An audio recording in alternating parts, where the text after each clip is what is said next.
Hi guys, আমি আজকে আপনাদের মাঝে দেখাবো কিভাবে আপনারা এক পে থেকে আপনাদের পাসপোর্টের চালান কপি ডাউনলোড করবেন। আমার এখন আমি আমার স্ক্রিনে চলে যাব, আপনারা দেখতে থাকুন। আমি এখন ক্রোম ব্রাউজারে চলে যাব। ক্রোম ব্রাউজারে আসার পর এক পে লিখে সার্চ দেব।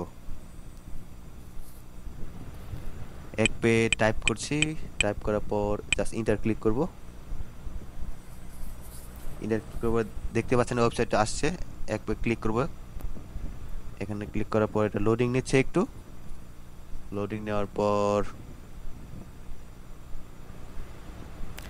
এই দেখতে পাচ্ছেন আসছে। এখানে পূর্ববর্তী বিল পরিশোধ এখানে ক্লিক করব।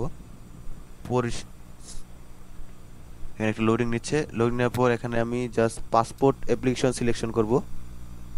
তারপর ওডি লিখে সরি এখানে আমি ভুল ক্লিক করেছি হয়তোবা, এই জন্য সরি। এখানে পাসপোর্ট অ্যাপ্লিকেশন আইডি ক্লিক করব।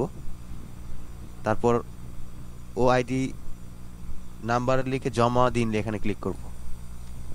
এই আপনি দেখতে পাচ্ছেন এখানে চাইলে আপনার ডাউনলোড করতে পারবেন, এখানে প্রিন্ট করতে পারবেন। ডান পাশে দেখতে পাচ্ছেন ডাউনলোডে ক্লিক করলে এখানে ডাউনলোড দেখাবে, প্রিন্ট করতে চাইলে প্রিন্ট দেখাবে। এই যে দেখতে পাচ্ছেন আপনারা এখানে চাইলে প্রিন্ট করতে পারবেন, এটা ডাউনলোড করতে পারবেন। এইভাবে আপনারা আপনাদের রসিদটা ডাউনলোড করতে পারেন, প্রিন্ট করতে পারেন। Baby,